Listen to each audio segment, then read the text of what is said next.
Welcome to Cybersecurity Sense, a weekly podcast providing updates and insight into the latest in cybersecurity, brought to you by LBMC Information Security. Now, here's your host. Hi, I'm Bill Dean, shareholder here at LBMC Information Security. Thank you for joining us again. We have special guests on the podcast that will be discussing some information following the recent HITRUST conference. As with the last podcast, we like to bring on guests that have more information than what I have because we want to provide everything that we can for you guys. So I'm going to allow each of them to introduce themselves. I will start with Drew Hendrickson. Hey, thanks, Bill. Drew Hendrickson. I'm a shareholder in LBMC's Information Security practice as well. I lead our IT assurance practice, which includes a myriad of different regulatory and fun abbreviations and acronyms that are out there. But today we're talking about HITRUST, so that does include HITRUST. I also work directly with HITRUST on their assessor council and excited to be here today.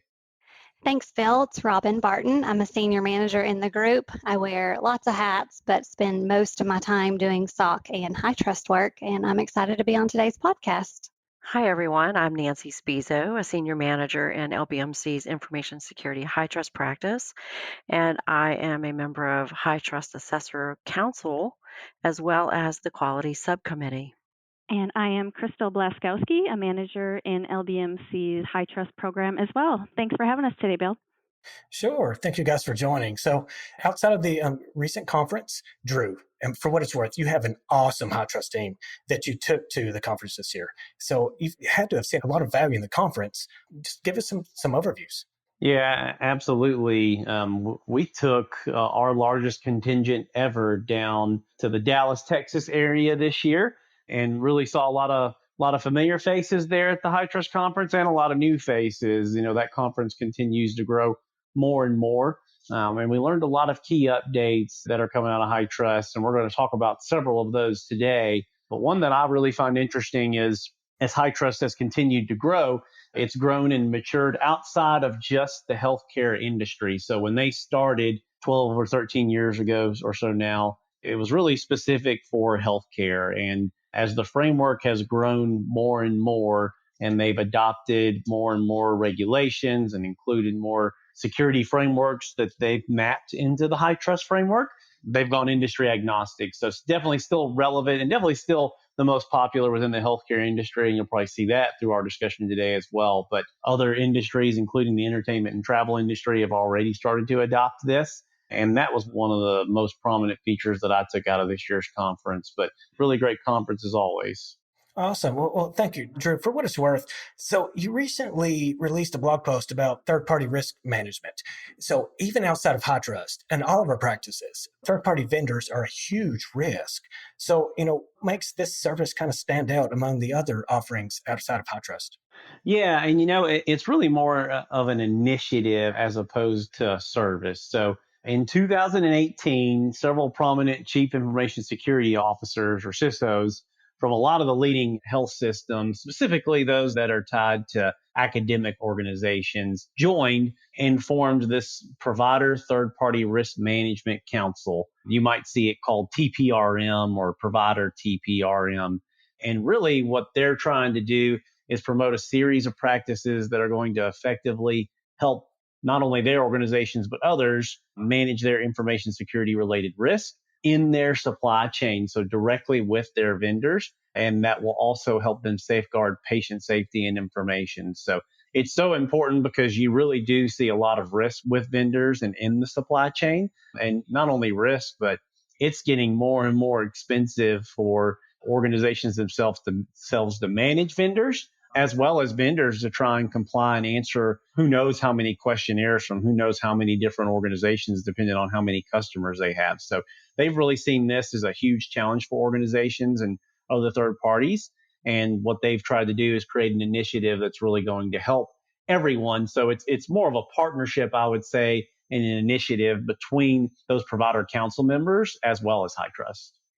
No, thank you for that. That definitely covers a lot of ground there. So, Nancy, if you don't mind me calling on you. So you wrote several new services offered by HITRUST, but one stood out, the standard responsibility and joint responsibility assessment models.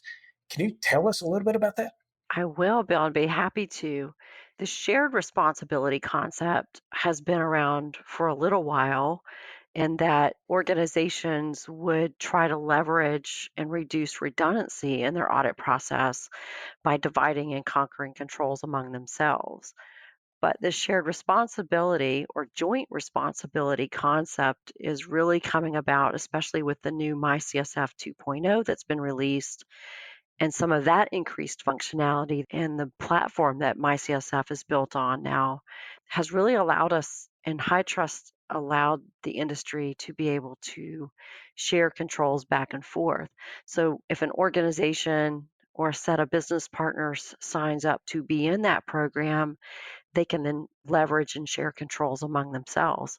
It's a pretty powerful concept when you take a step back and think about it. Oh, that's great. And Nancy, most of us know that you're a member of the Quality Subcommittee. Mhm. Can you give us an update on some of the latest initiatives that are going on there? Yeah, absolutely. At the High Trust Conference this last May, the Assessor Council met and reviewed some of the work of the Quality Subcommittee as well. And that work, as we know, was released into the public domain on April 1st. The quality initiatives took hold. The general feedback from the Assessor Council is that the quality improvements are being pretty well received. Of course, any new process is always a disruptor, but in this case, the new changes where there's better scope definition, there's going to be some increased requirements on the engagement executive and sponsors and quality reviewers. Each of those new initiatives and new processes are really giving credibility to the high trust program as never before. The increased work requirement that assessors now do 50% of the workload as opposed to contractors is also improving the quality of assessments. So overall, I think the improvements are being well received by the assessor community as well as those who are now the consumers of the high trust reports. Oh, that's great. Thank you, Nancy. So, as we're kind of doing this roundtable format here, Robin, so now you're up. I'm realizing you do a lot of work in SOC and SOC 2. Are you seeing more requests for SOC plus high trust? Yeah, we definitely are, Bill. We've seen increased interest in the SOC 2 Plus High Trust from our clients, from prospects. LBMC did a session at the conference on the SOC 2 Plus High Trust. It was well attended by many people interested in learning more about it and wanting a little bit more clarification on when they would choose to go with that option. Oh, that's great. And let me back up. So, Drew, if you don't mind, how many sessions did we lead there at the conference? So I'm ignorant. That's why I'm asking. Yeah, so Nancy and I both participated with High Trust lead a half day session at the pre conference. And this was really for organizations that were new to the whole idea of high trust and really wanted to learn about how do they get started. So Nancy and I both participated in that. And then Nancy and I both led general sessions later on throughout the week. So it's an organization that we've been working with since 2010 and definitely recognized as one of the industry leaders. So we're always happy to go down and pitch in and help out however we can. Well, that's great. I mean, high trust started in like 2009, 2010. So I guess we're on the forefront of all that, weren't we? Absolutely. Absolutely. I think Nancy may have one of the very first CCSFP credentials that are out there. So we definitely bring a lot of experience to the table there. Sorry, go I'd ahead. love to meet the person that has a lower high trust assessor number than me just for fun. So I think Drew's right. So if there's a number, what's your number? My number, it's not on the certificate. Back in the day, they didn't print the number on there. So I'd have to look that Well, up. I'm sure you were one of the early ones. So actually, Drew, not to put you on the spot, what was the attendance like? How many people were there at that conference? Yeah, there were definitely hundreds. I don't know, Bill. I would guess over 500 people this year Wow. easily. But yeah, it was the Texan down there in Dallas holds a lot of people, and their conference area is very large. We were in the main conference area, so it's a large and well attended conference. Just within the session that I did, there were probably a couple of hundred people just in that room. So it's becoming a well-known information security conference. Great. Thank you. So sorry to put you on the spot there. Robin, back to you. So just for my edification, can you tell me the differences between a SOC 2 and a high trust certification? And then when an organization would want to put them together, help me understand this. Yeah, absolutely. So it's important to know HITRUST is a security and privacy framework. It was initially built on ISO 27001. Over time, over all those years we've talked about, it has evolved. It now includes many other standards, regulations, and business requirements. Alternatively, SOC 2, Trust Service Test Criteria, is a reporting framework. So the organization can choose to be assessed against one or more of the 5 categories, which are security, availability, confidentiality, processing integrity, and privacy. HITRUST, that framework you can get the certification on, whereas SOC is not a certification. Understanding the differences, an organization is able to determine which one is best for them. Really comes down to what does their customer want, what are they contractually obligated to do, what is their organization wanting to get out of the audit process.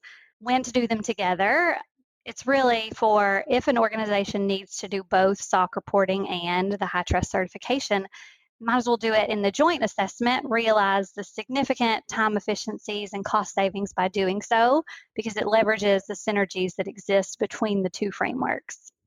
Great. Now, I'm sure Drew is going to support me on this, but what we really like to do for our clients is to audit once, report many. So how does that kind of fall into this? So we can do one audit and then report on many different frameworks, or am I misunderstanding? Yeah, that's correct. That is correct, Bill. There are factors, right? Scoping, timing are major factors in exactly how that is accomplished, but that is the goal of doing the joint assessment, is being able to leverage testing across both of those and really accomplish both needs at the same time.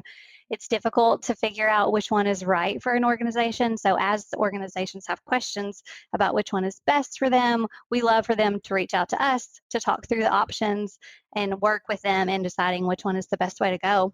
Okay. Well, it was kind of a leading question. And so where I'm going here is kind of like the scope. I mean, does it matter? How does that kind of play into this?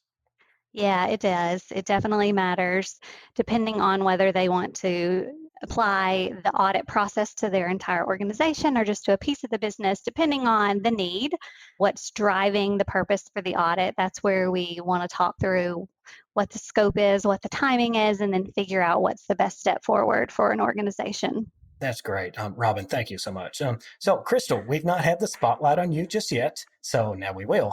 So it looks like, from what I understand, you're going to be publishing a blog from some of the lessons learned that were shared from the pre-conference day. That's right, Bill. Yep, as Drew mentioned, LBMC was able to present a session on lessons learned from the best, and that was at the pre-conference. So we were able to share some tips with the audience on getting started with HITRUST.